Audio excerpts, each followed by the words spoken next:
Thank you, Mr. Speaker. Mr. Speaker, the SDLP brings this motion before the House in the full awareness of just how serious a moment this is for our local politics. As we attempt to claw back the £400 million and more which may be lost to our local taxpayers, let us also act to claw back the fading threads of confidence in these institutions. As we draw towards the end of 2016, let us today act to redeem and restore some faith in that public service, public service for the common and the collective good remains worth fighting for. In that context, the SDLP very much welcomes the cross-party support this motion has received. There is a reason for that unity, and the DUP members of this House would do well to take heed of it.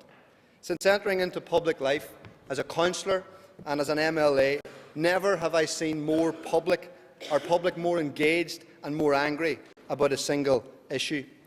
I would hazard a guess that as each of us walked around the streets of our constituencies this weekend, MLAs from across this chamber were hearing that same disgust. Mr. Speaker, our community is united in anger. And let it be recognised here today that it is an anger which the public have every right to hold. No. The last number of months, Mr. Speaker, has seen a damaging pattern to our politics. The cloud hanging over the NAMA deal, the inaction on Brexit, the structure of SIF, the continued funding and appeasement of a UDA boss. Amongst the many uncertainties of this last political period, there is one thing we can all say for sure: there is no fresh start here. The scandal of the non-domestic renewable heating scheme is by far the biggest imprint on that damaging pattern. This is the biggest public finance scandal ever to hit these institutions. As this scandal has unfolded, it has suited some to try to muddy the waters, but we must not be distracted.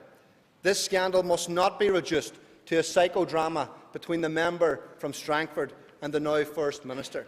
It must not be reduced to being just about a fallout between former friends, or revised to tell only a story of a split in one political party.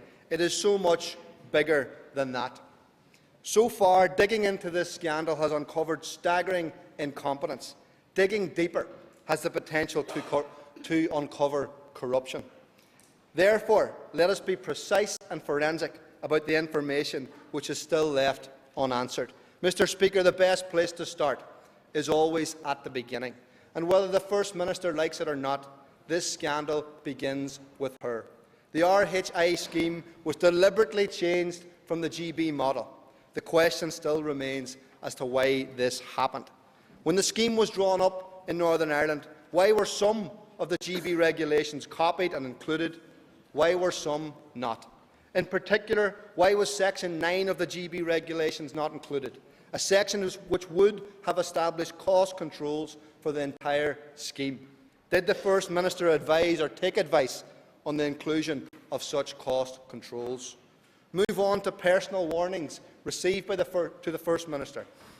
We have now lost count as to how many times the account and the response of the DUP to the whistleblower has changed.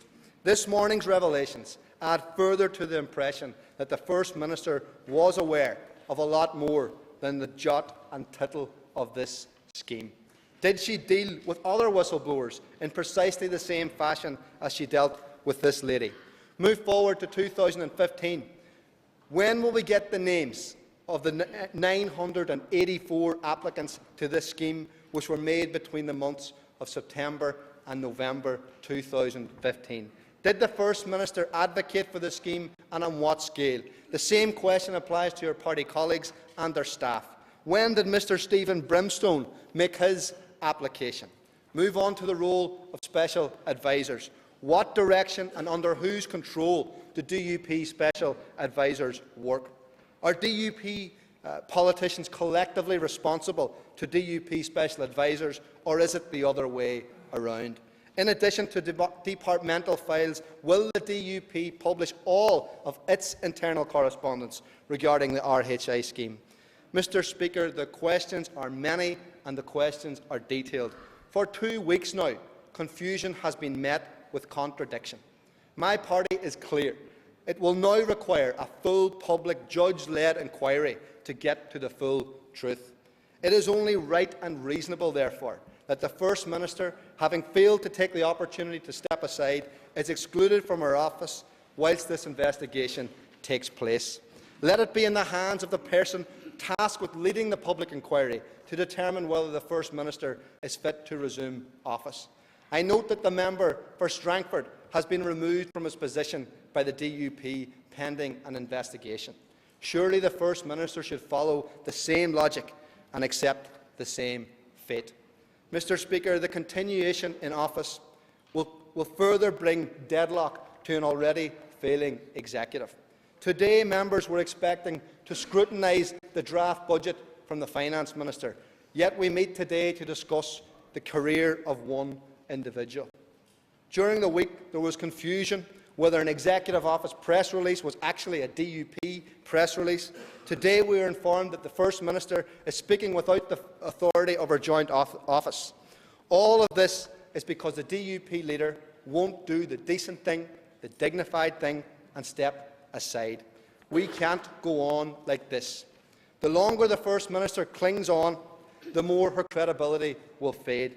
And let me assure the First Minister, Christmas will not save her. Mr. Speaker, let me now briefly turn to the First Minister's coalition partners, who, given their position, will obviously play an important role in today's proceedings. I welcome that Sinn Féin have moved on to similar ground as the opposition parties. I acknowledge that they have come a distance over the course of the last 2 weeks and have struggled to come to a position. I would genuinely urge Sinn Féin members, having travelled this far, come a little further.